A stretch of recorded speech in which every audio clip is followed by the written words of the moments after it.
Strategic plans. What exactly do they mean for your lodge, for your Grand Lodge?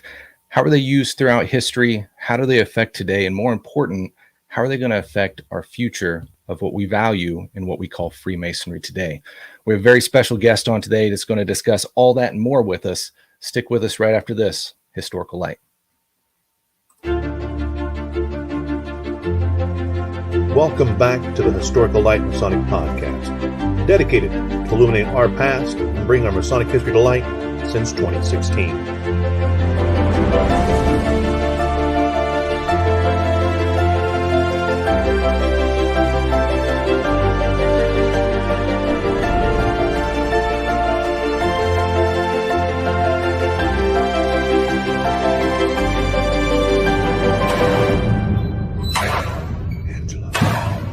And now, enjoy the show.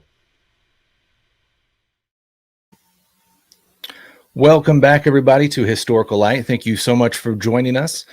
My name is Alex Powers, your host here. I'm past master of Gardner Lodge, and we have a very special guest with us this evening, Most Worshipful Mikel Stoops of the Grand Lodge of Kansas. My brother, if you don't mind, let you further introduce yourself. Oh, we got your mic off. 1 second here. Make sure it's unmuted. There we go. That's the first step. Hi, guys. So I'm Mikel Stoops, past master of DeSoto Lodge. I get the honor of serving as Grand Master of Kansas this year, and tonight we're going to talk about strategic planning, and I look forward to that because that's been something that was part of my Masonic career and got me really involved with leadership aspects in Masonry. So it's something near and dear to me.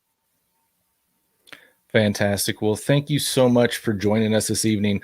Really looking forward to the topic that we have at hand. We're going to be diving into not only some of your personal history, get to know you better, but really learning about what the strategic plan is, what is that, and in the name of Kansas, where did it come from, and where we're going to go with it. Before we get to that point, though, I do want to give you all a chance to hop on the team of Historical Light, help support the show. You can do that by going to historicallight.com/support. If you go to the main page, just click support up in the main menu bar. Through our Patreon account, you can help support the show grow and bring you more. We've been here since 2016. It's been a joy, and we would love to keep doing that for years to come. So consider jumping on and joining the family here at Historical Light. So, Most Worshipful, we usually start off with a couple questions, just an icebreaker to get to know you better. And I know we've personally had this conversation, but as far as those that have not heard the story from you, what exactly is it that got you into Freemasonry? Do you have family history, or what is it that made that connection for you? Sure. My grandfather was a Mason. He was an Ohio Mason. He joined in Indiana, but quickly moved to Ohio. And he lived in Ohio, and I grew up in Indiana, so I didn't get to see Grandpa a lot. But when I saw him, and I knew he was a good guy, very committed to his family. If it was Sunday, we were all piling in a car, and we were going to church with Grandpa because he was committed to his church. And as I got older, I knew that he was with the Masons and an active Shriner as well. And he always talked to me about the Masons and what an organization. In his mind, it was a great organization. And if I ever wanted to join Masonry, he said he would come to my degrees and pay for my initiation fees. So it was something that was around. I'm not a joiner. I don't join things just to hold membership cards. So I was busy. I had kids. One soccer season, I coached 5 teams during one season. Wow. So I was a busy guy. So I actually didn't join Masonry until I was 39 years old. Okay. I never joined because I knew I didn't have time to commit to it. So when I finally had a little bit of free time, it's something I looked into and joined. That's fantastic. So your grandfather was kind of your connection into Masonry, but there's kind of a neat story there too. Your dad became a Mason. Yeah, so but not before you. My mom's father. So it was my maternal grandfather that was a Mason.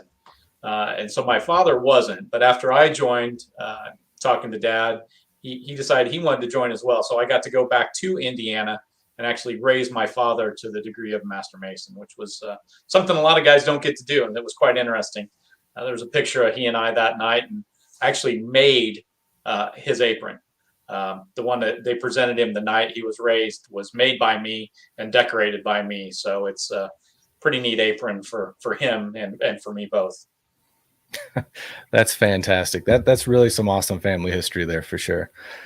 I'm getting a little bit of a giggle here. I'm seeing another Most Worshipful pop up in the comments here, and you're getting called out a little bit. That's okay. We've got Most Worshipful Kellerman on here saying, I don't think I've ever seen Grandmaster Stoops without a tie. I can go get one. I don't think it'll go with my sweater, though. So speaking of ties, though, before we get into the nitty gritty, just since he brought that up, epic tie design this year. I love it. And it's kind of perfect for me because one of my favorite suit jackets I got from my father-in-law has the exact same interior color as the tie. So I feel like I'm matching every time I wear it. Well, and you can do the Fresh Prince thing where you actually wear your jacket inside out, too. There you go. There you go. So within that story, the tie is kind of a honey color. It showcases the beehive on there, which is also your Grandmaster's coin design, correct? Correct. Yeah. And pen. The Grandmaster's coin. I probably have one here somewhere. Nope, I gave them all away. I don't have any more. Anyway, it is a large coin. It's beehive on one side and the level on the other side. It didn't start out as a beehive though. It started out as the level because Kansas Masonry on the level, Freemasons on the level. We really, I mean, that's our tagline, our go-to, and that's what we live by in Kansas. But I wanted the level on the coin, and I couldn't figure out how to make the coin the shape that represented the level well. And Brother Patrick Craddock and I were sitting down one night, and I'm like, the beehive. The beehive's a good shape, triangular in some ways, and the level fits on the other side of it. So they went together well. And quite frankly, since that time, the beehive became more important than the level with this year in Masonry for me. So it was an interesting twist. That's fantastic. Well, I personally love the symbolism. I think the design turned out fantastic. So I've definitely enjoyed being able to wear that to represent not only our current Grandmaster, but the craft as a whole. I think it's fantastic and very fitting symbolism, especially in the time that we're in, coming out of what we just came out. Well, still coming out of, but absolutely. So and to get into more about the beehive and all that, was in the last print Kansas Mason magazine. So there's a couple pages on the beehive and the bees in there. It's a good read. I hope.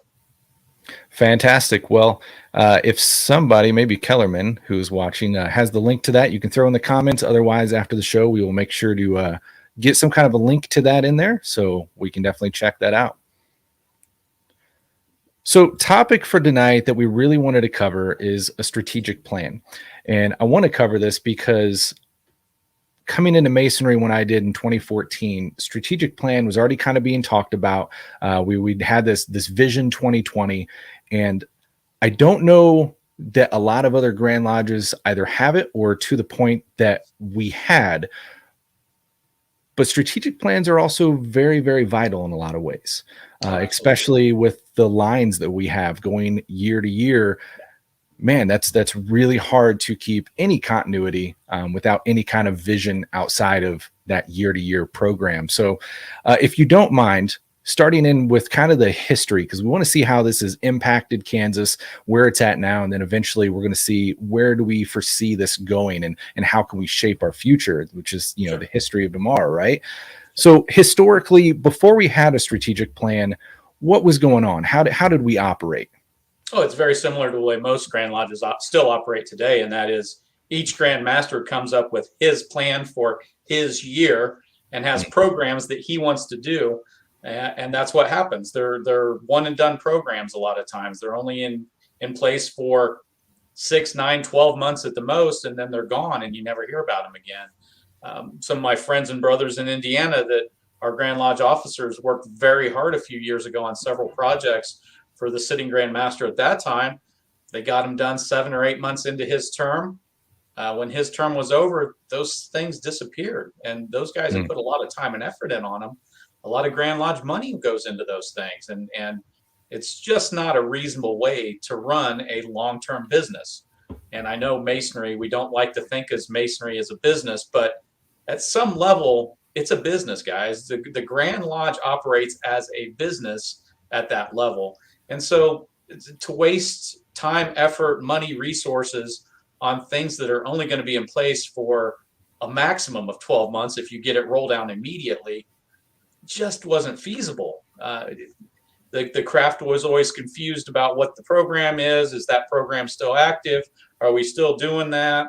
What's the new one? I mean, it was constantly that change every 12 months. And so in 2009, Most Worshipful Jimmy Grassi actually put an initiative together with the rest of the leadership to start the strategic planning process in Kansas. So that's where it started, was with that group of leaders, specifically with Most Worshipful Jimmy Grassi in 2009, putting a committee together to present a strategic plan in 2010.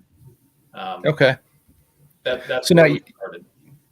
You mentioned with Most Worshipful Grassi coming together with this group. Now, was this group the COA? Was it other individuals, or how did that?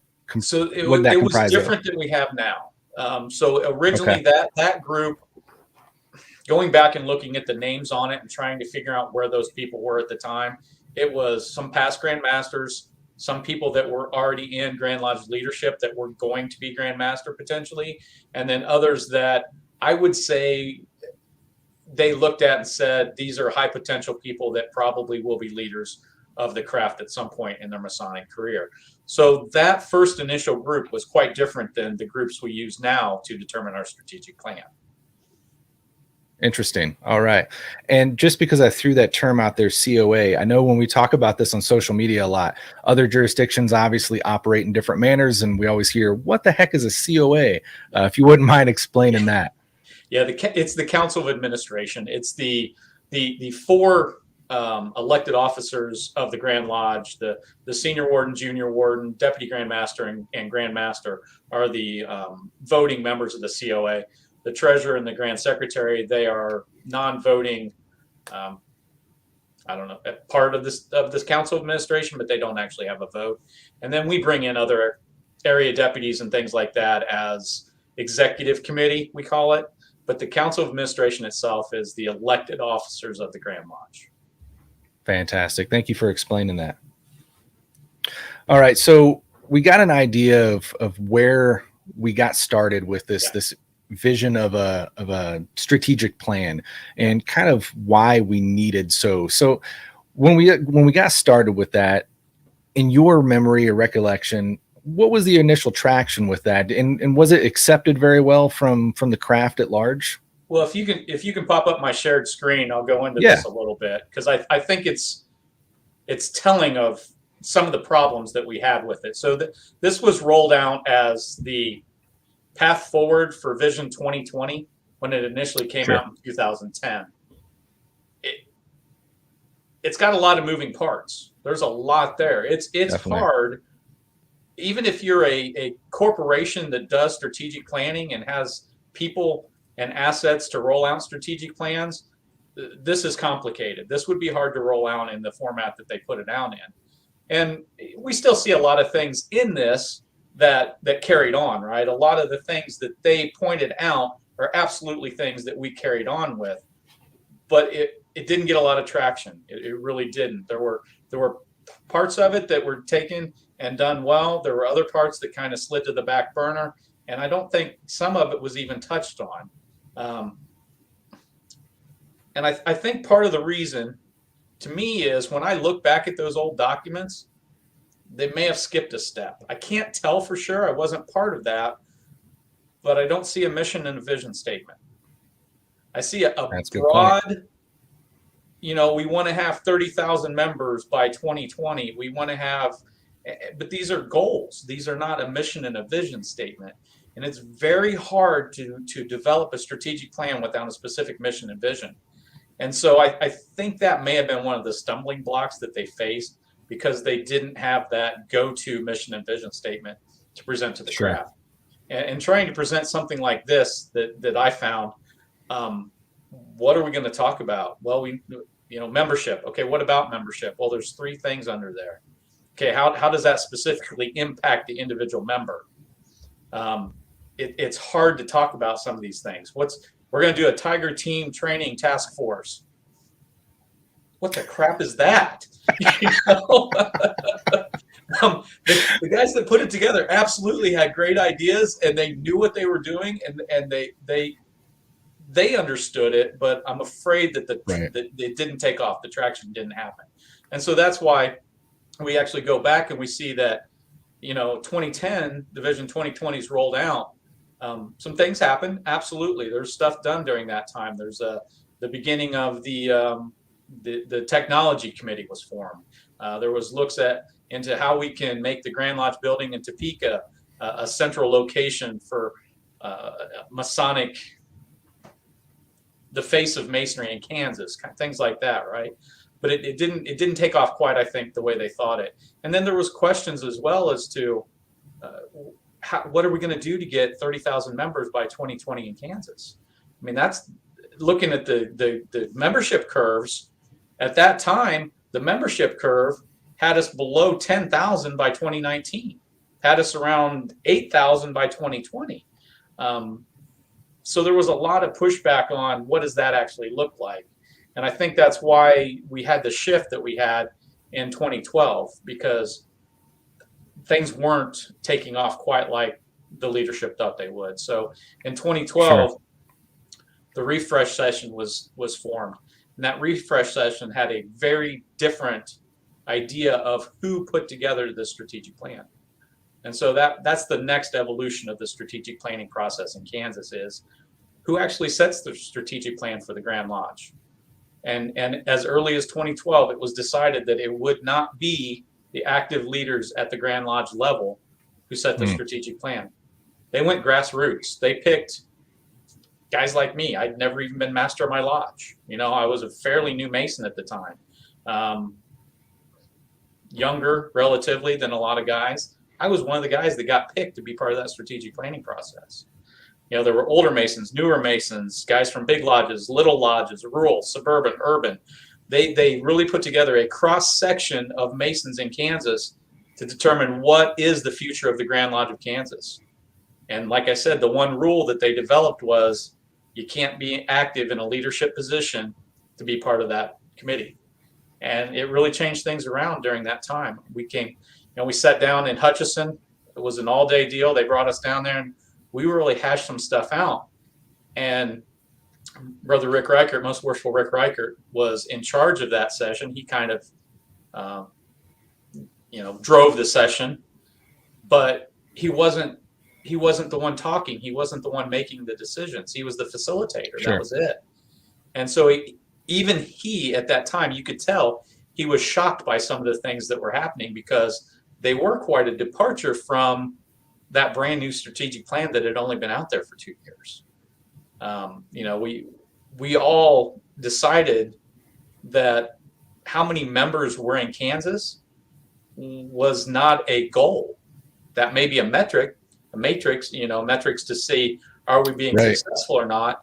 But the goal that we came up with in 2012 had nothing to do with how many members we would actually have.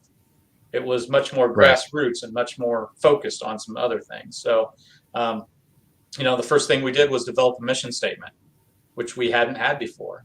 And it's very similar. I mean, it's almost identical to the one we have now. And this was revamped for the 2030, the Vision 2030 that we have now. A couple words were changed, but this is basically the mission statement that was developed in 2012. And this was developed by, like I said, the rank and file members of Grand Lodge told Grand Lodge what they're supposed to be doing. I can tell you that doesn't happen anywhere else that I'm aware of. Right. It's very much the leaders tell everybody else what Grand Lodge is going to do. And in Kansas, we've reversed that. And because of that, I think we were able to get more traction, quite frankly, because it wasn't Most Worshipful is telling us we're going to do this. It was, hey, all these guys got together and they decided this is what Grand Lodge is supposed to do. So. Definitely. And that plays in so well to, especially the big push that we've got out right now under you, being that you are Grand Lodge. That huge separation factor that people put in their mind that, Grand Lodge is this office of guys that dictate everything.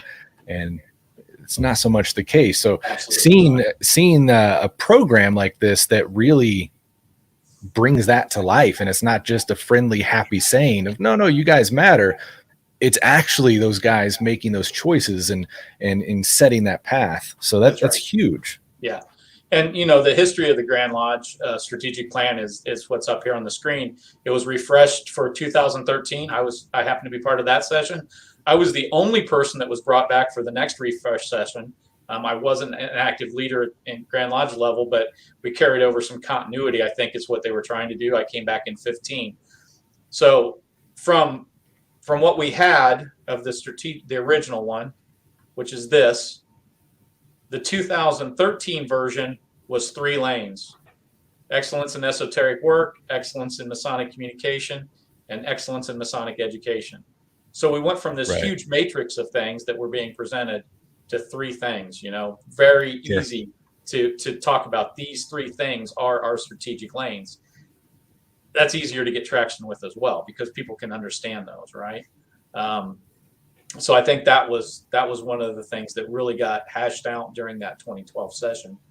2015, there was a lot of push from the original one to make the Topeka building, the Topeka Grand Lodge building, this mecca of Kansas Masonry, that everybody's going to go there and spend time there, and we're going to have this ideal museum and ideal library. And that takes a lot of money. That takes a lot of money, and it's a great idea. I love the thought of it, but it got put on the back burner in 13. It came back around in 15. There was a big emphasis on it in the 15 refresh session. So when we rolled down in 16, that was back on there, was trying to make the building in Topeka this ideal museum and library. Quite frankly, the finances just didn't pan out, and it's horrible. I love that building. But it was something that we tried to do with the strategic planning that just, we never got the financial backing from the craft. So I would say of all the things that we've done in strategic planning, that's probably the biggest failure in my mind. But ideally, if you look at the vision and the mission, though, you look at that mission statement and you go, what does that building in Topeka do for that mission statement? It's hard to link those. Well, what is that ideal Masonic experience in every lodge for the vision?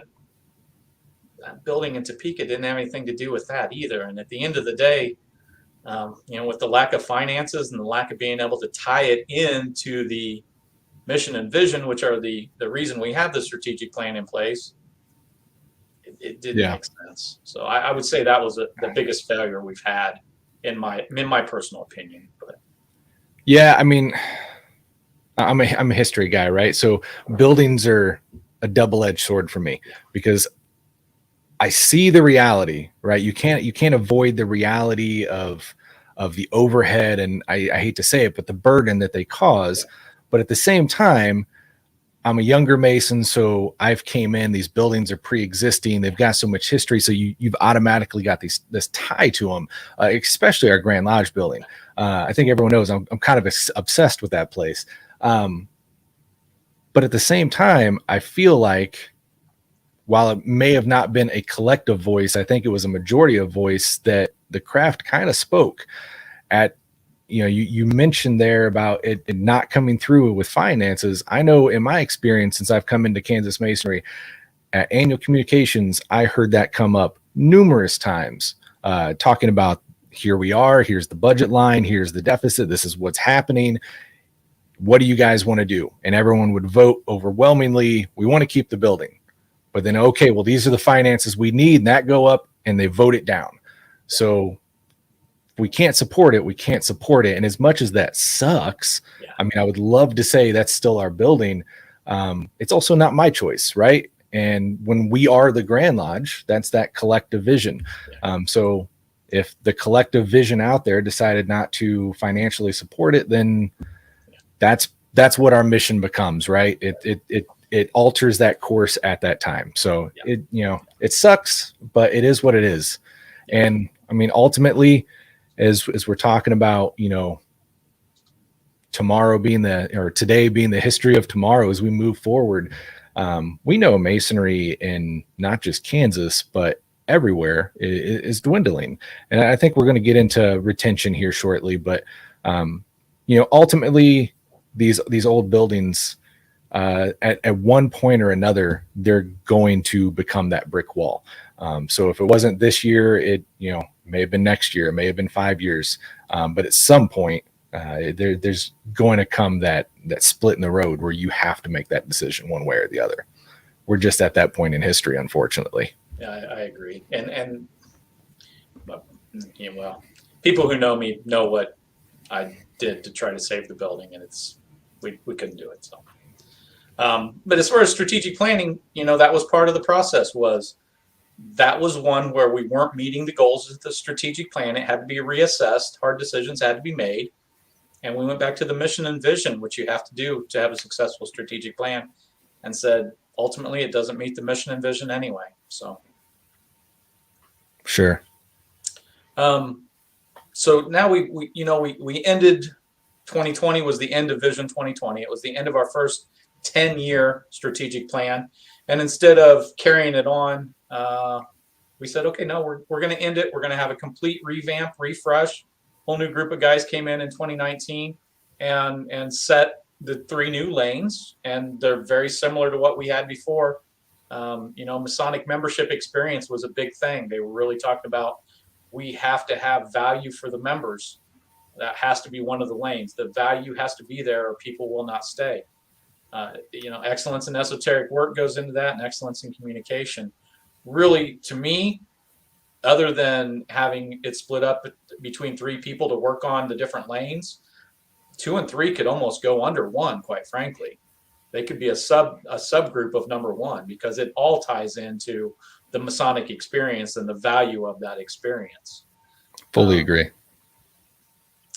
Interestingly, what we also got out of this last group was, I'm sorry, I'm going backwards here. Oh, you're good. Interestingly, what we also got out of this group was what we really took as some clear guidelines, not just for strategic plan, but those guys came together and kind of had a common voice and had these 3 things that they really hammered on, quite frankly, as what the Grand Lodge leadership needs to take care of. And these were big factors in how we set the goals and the programs under those 3 lanes. And that was, basically the value to the members. Every brother has to see value in going to lodge, or he's not going to go to lodge. And then, it has to be worth their while. Why? What's the perceived value? What's the actual value?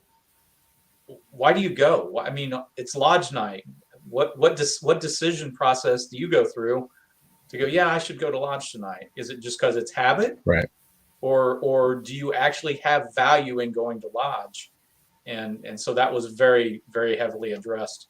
And then the biggest one, and we see a lot of the repercussions, if you want to call them that, from the last one, was that basically Grand Lodge has to set standards and uphold the standards that the lodges have to adhere to. It was said time and time again during those meetings that there are certain things that a lodge has to do to be a lodge. And if they're not doing it, then Grand Lodge needs to step in and take care of it. And I can tell you, it being really, Tony kind of got a bye year because the rollout was during COVID, so there wasn't a lot of standards being set and upheld during COVID because we had no idea what was going on. But being the Grand Master that actually rolled out the upholding the standards, that's been rough. It's been rough. Yeah. There's a lot of pushback on that, but that's what the craft told me they wanted. That's the marching orders we were given. So we're going to do it. So yeah, you are Grand Lodge. I'm not Grand Lodge. I didn't make these decisions. Right. But these 3 things were very, very interesting. I thought we hadn't captured anything like this from the strategic planning sessions before. So this was something new that we did, was capture these marching orders, if you will, for Grand Lodge leadership. Right. So we briefly touched on there the pandemic, COVID-19 kind of impacting, and obviously not unique to Kansas. It's right. Worldwide. Everyone in Masonry has felt the wrath of this, some more than others, but to an undeniable and unavoidable degree. In regards to our progress with the strategic plan and where we're going in Kansas, in your eyes, how has COVID-19 affected that, and where is it leaving us at this point? It basically stalled us for 18 months. It really did. I mean, Sure. it probably happened at what I would say is the best time for it to happen, because we were in that transition from, we were ending Vision 2020. It was at the end of its life cycle anyway. And so we were getting ready to fire up the new strategic plan. And so there's always that little bit of lag between those two anyway. Quite frankly, I think all it did was extend it. I think we got a longer lag period between the starting the new one, the ending of the old one and the starting in the new one. You know, we lagged for 18 months, which everything in the entire world lagged for 18 months. So yeah, I don't think it impacted us all that much. You know, if anybody read my Reboot Your Lodge series during COVID, that was all about leading into the new strategic plan, was getting ready for the things that were coming with the strategic plan. So maybe downtime of your lodge was a good time to reevaluate and come out fresh with a new thought process, was kind of where I was going with those articles on rebooting your lodge during COVID. And some lodges have, quite frankly, some lodges have done that. They almost, you know, phoenixes from the fire in some cases, because they were really dead going into COVID. I think everybody was at home, didn't have the fellowship, didn't have any outlet for that, getting together with people they liked. And so when we started back up, that Masonry filled that need for a lot of people, because we started back up with our meetings before a lot of people were even going back to work. A lot of people were still working from home. Well, come on in, brothers. We're going to have our meeting. Come on in, share some fellowship, get together with human beings in some way other than on a virtual platform. And in some cases that helped some of those lodges.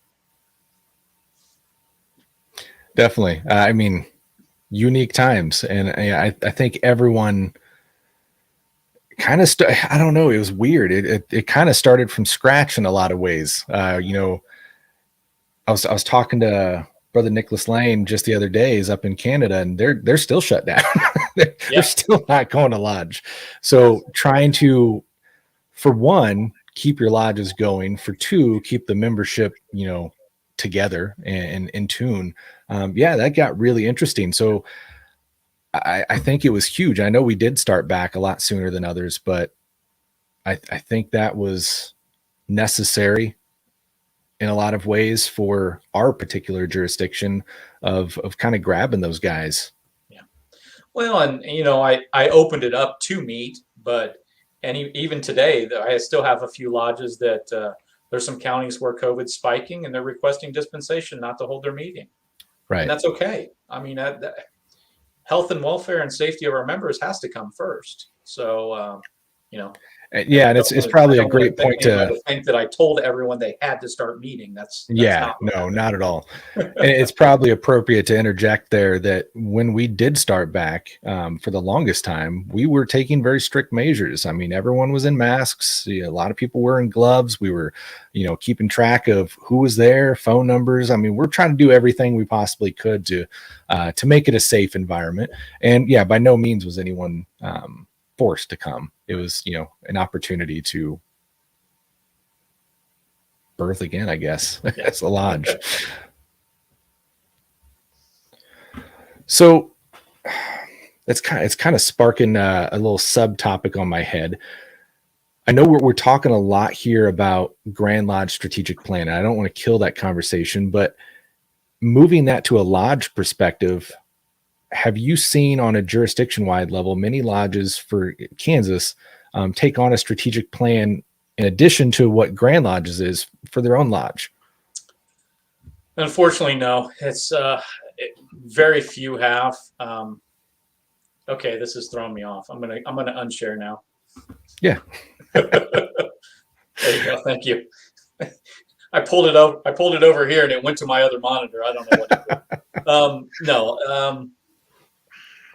Early on in Vision 2020, the emphasis was to get out into the lodges at the district level. There were meetings training meetings put on for strategic planning at the lodges. We went to one up here in Wyandotte, and there was probably representatives of 10 or 15 lodges there. And it was an all-day session on developing your own lodge strategic plan. I don't know whether it was the terminology that scared people or the amount of effort that they thought was going to be required, but no, an actual full-blown strategic plan with mission and vision and goals and milestones and all that. No, very few lodges take that on. Very few lodges take that on. Even my lodge at DeSoto, 3 or 4 of us sat down and developed what I thought was a pretty decent strategic plan at the lodge level, and gave it out to the committees that would be responsible for those items, and nobody wanted to work on it. And so I finally, as master of the lodge, one time I said, are we going to do this or not? I'll take a vote. If you want to do it, say yes. If you don't, say no. And there were 2 of us that said yes. And I'm like, we're done. We're done. It can't be 2 of us doing it. So does a lodge benefit from a strategic plan? Absolutely. A lodge would benefit from a strategic plan. Is it better to at least have some kind of written goals and just kind of spitball where you want to be in 5 years and not call it a strategic plan? That's better than nothing. But yeah, it's unfortunate that more lodges don't have a formalized planning process. And if you look at it, a lot of lodges are still in the 1-year program system. What's the master want to do this year?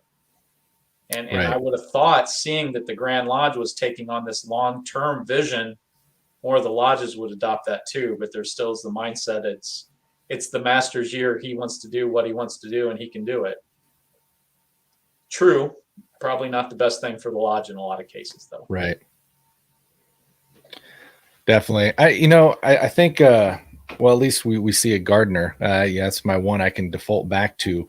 When I came to Gardner, we were kind of at a weird time, kind of a teetering, I guess, where it was a little scary. And then just out of luck, we had a kind of revigoration of membership come in and did really well there. However, we tried to sit down and do strategic plan. Well, it was before COVID. I'd say 2.5 years ago, something like that. And we quickly noticed, well, we all work together really, really well. We quickly noticed that trying to strategically plan, everyone was kind of with a different purpose in mind. And what that brings into my head is looking historically in Kansas, and I'm sure elsewhere, we used to have this rule in play that, if you became a Mason, the lodge within your zip code or whatever had kind of bearings over you. That's where you had to go. And that's not the case anymore. But how important do you think that is, as far as, brothers with a mindset of what they want to get out of Masonry? And we see lodges kind of take those. I mean, different lodges are involved in different things sometimes. But how good of a thing or how bad of a thing, where do you see that was as far as that not becoming a factor in Kansas bylaws anymore and people able to go to what lodge they want? In modern society, I think it's more important to find a lodge that has the personality, its own lodge personality that fits what you want in Masonry, than it is to go to the lodge that's in your town. It used to be you went to the lodge that was in your town because that was the lodge that had jurisdiction over you, and you went there and that was the only choice. Okay, well, if we look back at travel in the 1800s, there's a reason we had moonlight lodges, and that's because guys were traveling by horse from the far reaches of the county to the county seat where the Masonic lodge was, and they were traveling for hours just to get to lodge by horseback. And so when we eliminated those jurisdictional boundaries and said you can go to whatever lodge you want to, unfortunately we still have the mindset of, well, I want to go to the closest lodge. Maybe not. If that close lodge that you want to go to is all they do are fish fries and pancake breakfasts, and they donate once a year to the local Toys for Tots, that may not be the Masonic experience you're looking for. And if it's not, you might want to look at a different lodge, even though that's the closest one. Maybe that's exactly what you want out of Masonry. Great, join that lodge. So I think the personality of the lodge is more important than the location of the lodge. And that goes back to the value statement. I think a lot of this ties into value. You're going to go to an organization where you perceive the highest value. We do this with everything. We do it with where we go for vacation, where we work, where we buy our food, where we go to the restaurant. Everything's a value decision, right? Whether conscious or unconscious, we're making value decisions. So why wouldn't you join the Masonic Lodge that to you has the most value? And fully agree. One. So yeah, that's a fantastic point you bring up. With the historical basis there of why that rule was probably set into place. Safety measures were big. I mean, you got to think rural Kansas back in those days. You had a lot more snakes, and it wasn't paved roads and stuff like that. And it catches my attention all the time because I'll read our old minutes, and these guys, first of all, my little tangent or my soapbox I'll get on here, they'll ride in from the fields or whatever they were doing and then still have a bylaw to come in off their horse that they would be properly clad in white gloves and aprons, dressed up for the occasion. Yeah. But then they would be there to the wee hours of the morning and then ride home on their horse. And sometimes this is in like February. Oh, yeah. These guys were diehard. Yeah. Yeah. I mean, can you imagine going to lodge in Dodge City in the 1800s? If you lived out in the county? I mean, yeah. 100%. So I do kind of want to tie that conversation of talking about, lodges and the membership and that factor in the strategic plan as a whole into a little bit of data around retention and kind of where we see that we're at with that. But before we jump into that real quick, I do have one comment I see here from another past Grandmaster, Most Worshipful Tracy Blooms, our current Grand Secretary. He threw up here a comment about the Grand Lodge building we were talking about earlier. He said the building wasn't a failure. It was simply a realization of what we could do with what we have. Yeah. I think you nailed it. I wouldn't say it was a failure, but my comment was it was a failure of the strategic plan because the goal was to keep the building and make it a mecca of Kansas Masonry. That was the goal that was set in the original strategic plan. So in that aspect, we failed in that goal. That's what I meant. Yeah. And, I think it's one of those things that it's in an odd way, a living, breathing thing of its own, right? Like as we grow year to year, as we bring new people in and lose people, unfortunately, it's going to change with time, and it is what it is. But while we talk about coming and going, so retention has been a huge topic, especially in today's day and age. What's your feelings on that? It's interesting because my thoughts on retention go back to that refresh session in 2012 because the topic was, how do we measure success? And a lot of people at that time wanted to measure success by how many Masons we had in Kansas. Okay, that's one measure of it. But if you're bringing 100 in to keep 10, what's the success in that, right? So I was always of the opinion, and I voiced it early on, that the first thing we have to look at is, are we keeping the people that we bring in? What is the retention rate? And, if you see me visit a lodge, there's a good chance that that's one of the speeches you're going to hear me give is, what are we doing to stop the revolving door in Kansas? Because until we stop the revolving door, we can't really fix anything else. Because we can bring them in fast and they leave just as fast. We didn't gain anything. So I actually took all the data for the last 25 years in Kansas and ran the retention rate. I broke it up into two categories because I was asked questions about what's the retention rate difference between those that come through the traditional path of their degrees on 3 separate days versus those that come through a non-traditional, be it a chance to advance where they only do 2 degrees in one day, or an all the way in 1 day, a 1 day class.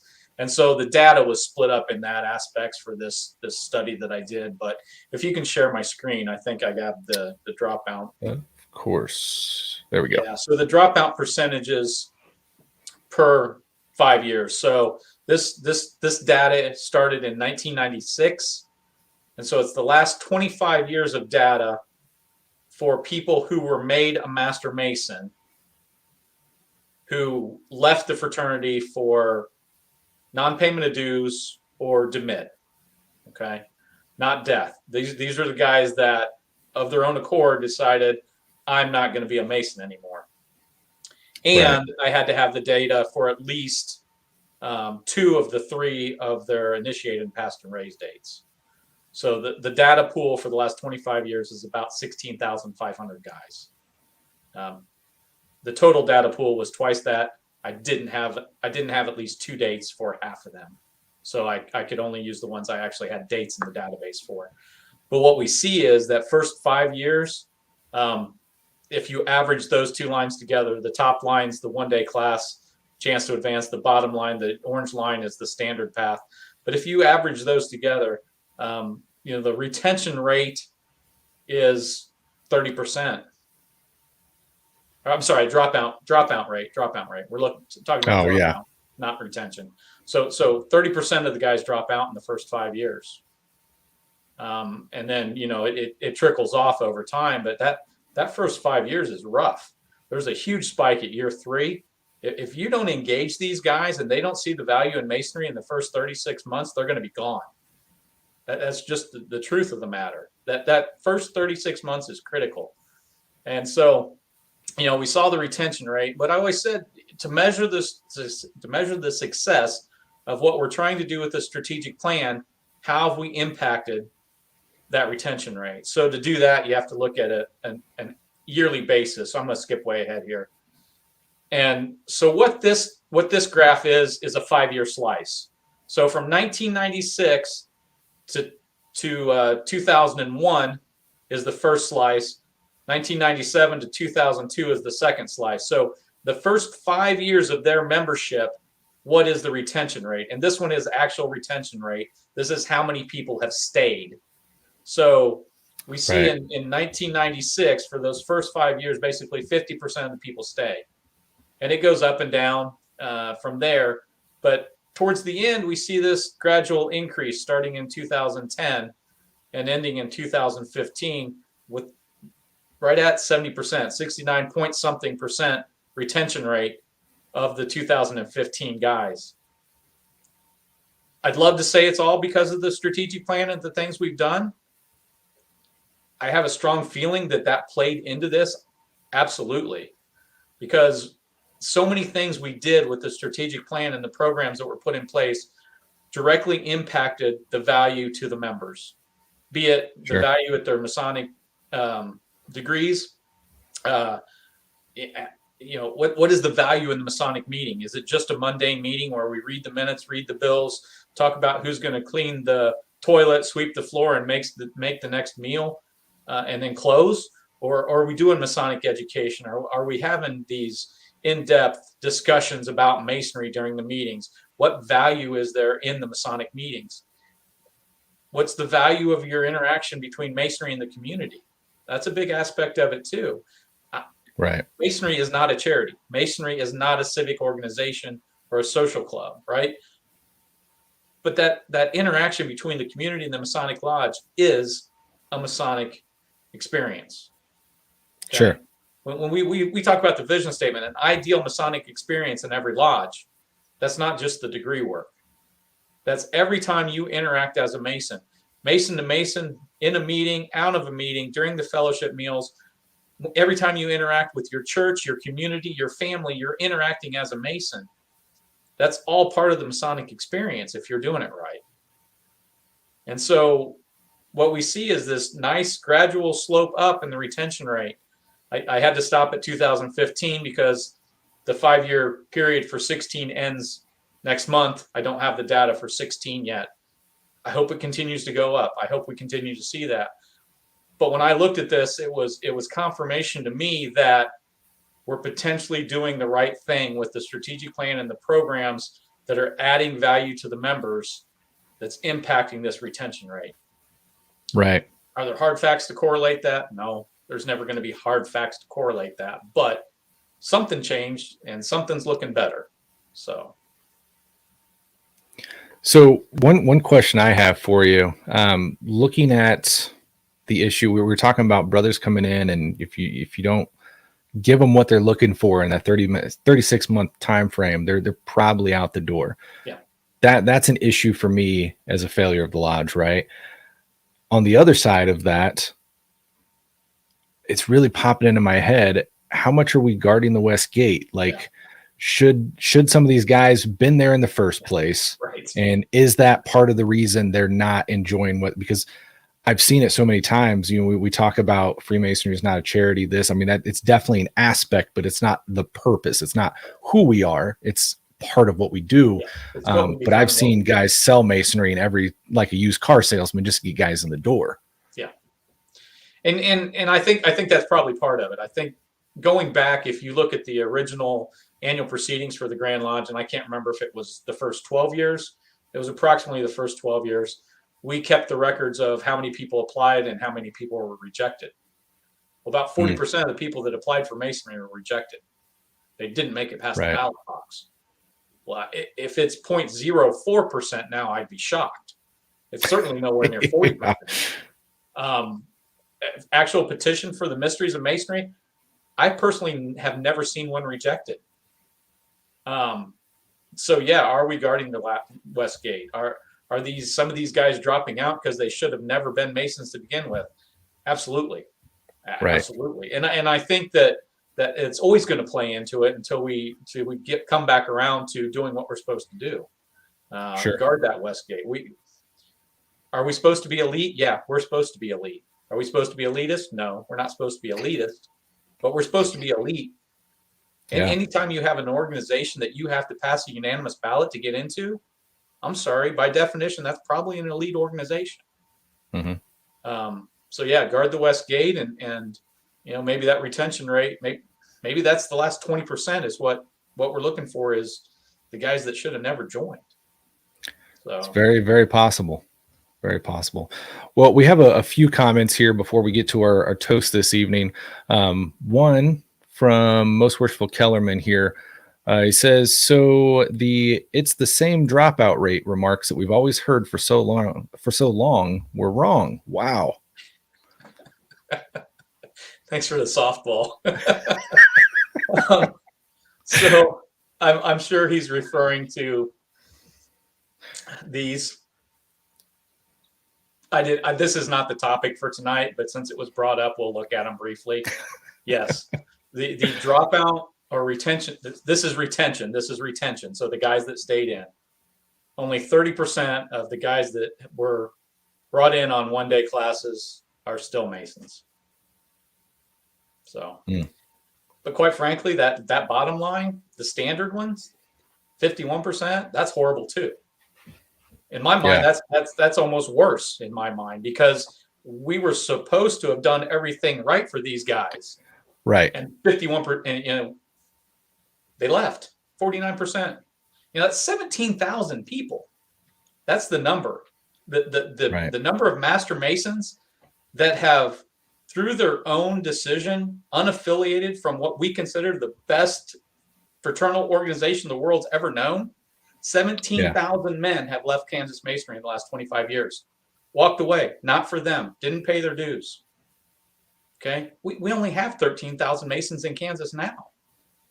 We've lost more than we currently have because they walked away. So in my mind, that can't be all on them. It's got to be on us.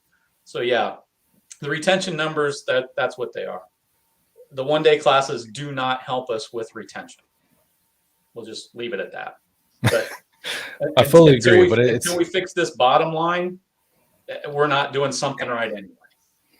Yeah, and that's the real kicker, because I want to harp on those top two, right, and say yes, I fully agree, and it's wonderful to have the data that supports that. But when you're looking at the 0 to 100, like, that bottom line's not that far from the top, and that bottom line is fully on us.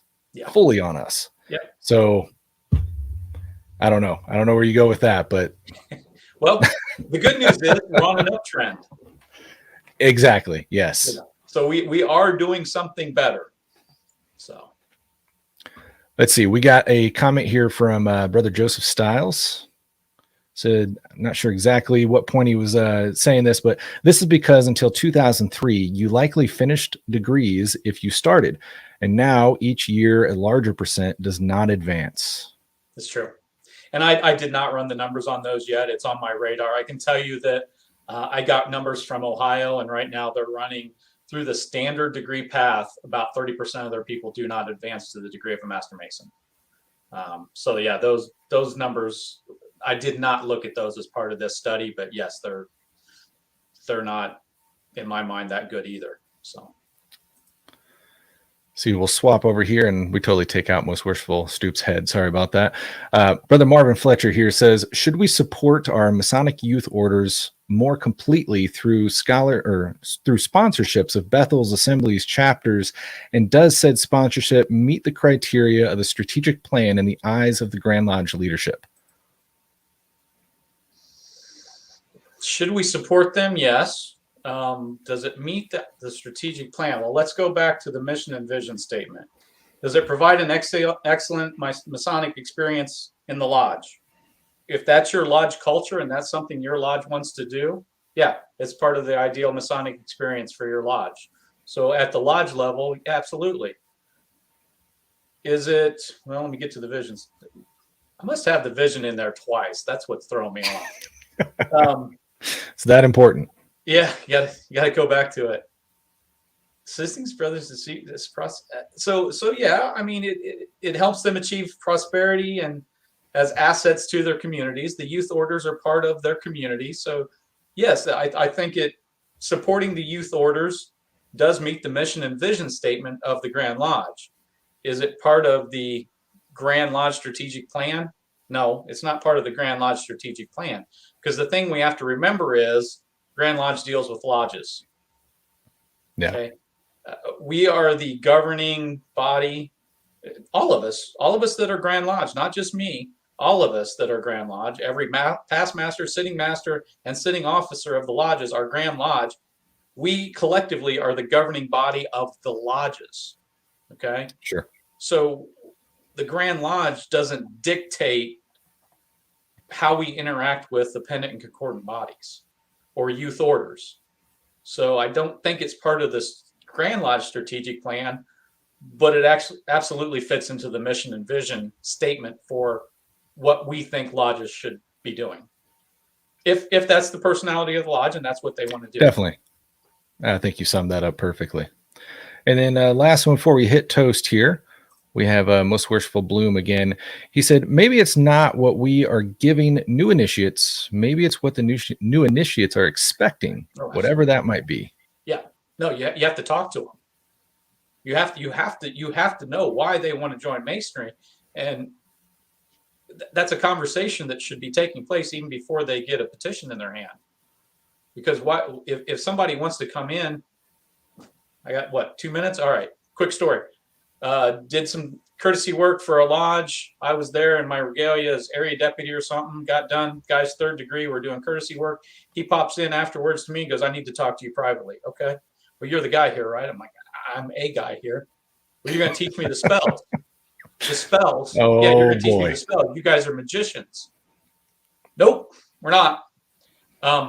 Yeah, that's what he thought he was getting out of Freemasonry. We failed on several levels. He was a Master Mason and thought we were going to teach him spells. So yeah, we have to talk to these people and find out why they want to join. Make sure we can provide that for them within the personality of the lodge that they're trying to join. Maybe that's not the right lodge for them. DeSoto Lodge does certain things. Lenexa Lodge does something else.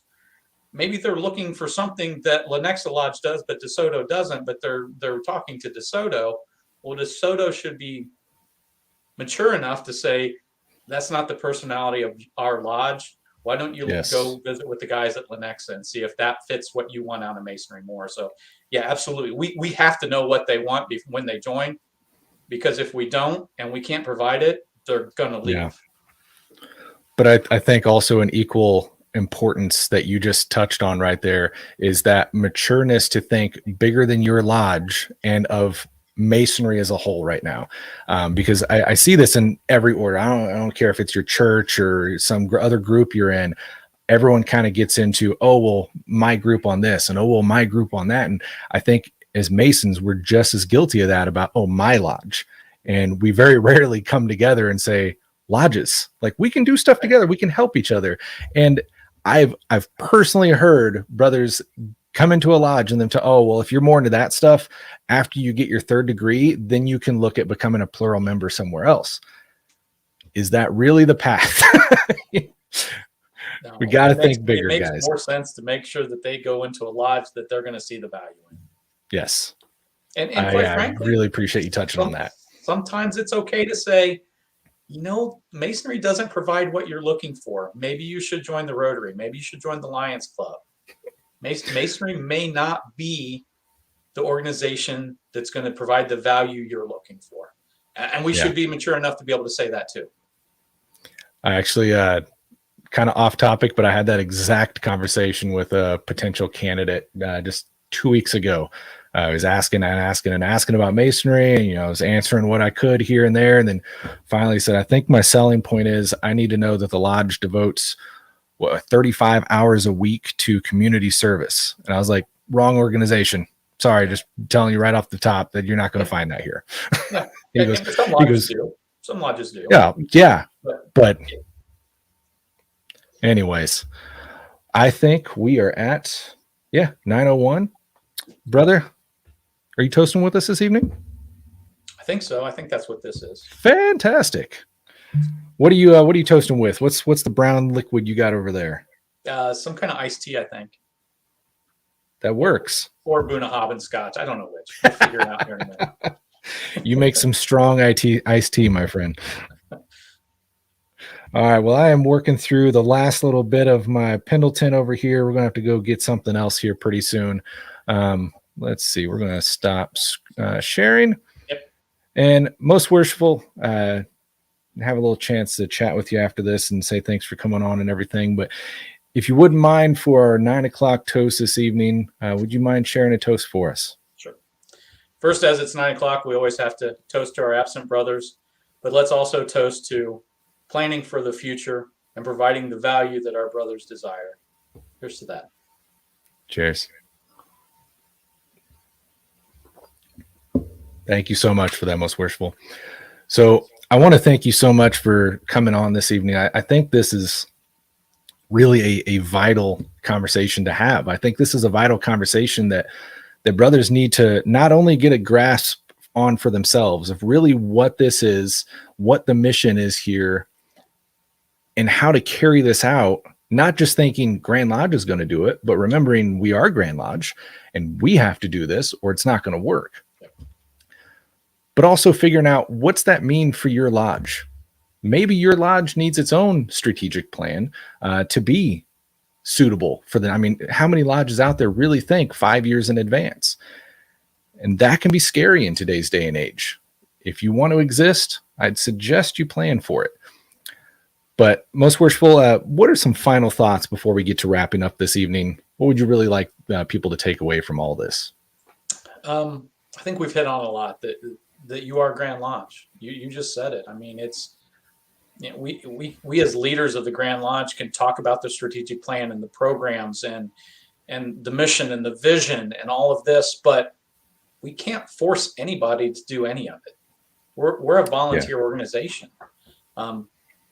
We're not doing it to make it harder on people. We're doing it because this is the path to success that we see other lodges taking. Lodges within our jurisdiction that are successful are doing these things, right? And we develop programs that bring those things in. Remember your Grand Lodge. Remember that it's about the success of you as a Mason and the success of your lodge. Take it on, do it, run with it, make it your own, tweak it. But do something, plan for the future. Because if you don't plan, you're going to fail. 100%. 100%. So I know some guys probably see this topic on Historical Light and they wonder, well, that's a weird topic for a history program. But if you think about it in the big picture, it's not. Our strategic plan has a history to it, and because of it has brought us to the point we are today. and because of it is going to take us into tomorrow, which we rarely think about, but tomorrow is our history. It's the history, or today is the history of tomorrow. And if we're not thinking about that, as we often look back and maybe blame our brothers in the past for certain downfalls in our lodge or Grand Lodge or whatever, we can very well be that downfall for years to come. So it's important that we have that in sight today. So I think this is a valuable part of our history that's worth looking at, that's worth understanding, and worth continuing to plan for the future, if this is indeed something that we care about as much as we say we do. So I want to thank you very, very kindly, Most Worshipful, for taking time out of your evening away from family to bring this light, this knowledge to us, your expertise. It's been very, very valuable to me. I hope to have you on again for more topics. I want to invite everyone after this to check out the group on Facebook. It's the Historical Light Masonic Research Group. We can continue conversations there. I want to thank everyone joining us live this evening. It's been a true pleasure. And until next month, next month, we will see you then, brothers. Take it easy and be on the level. Thanks, guys.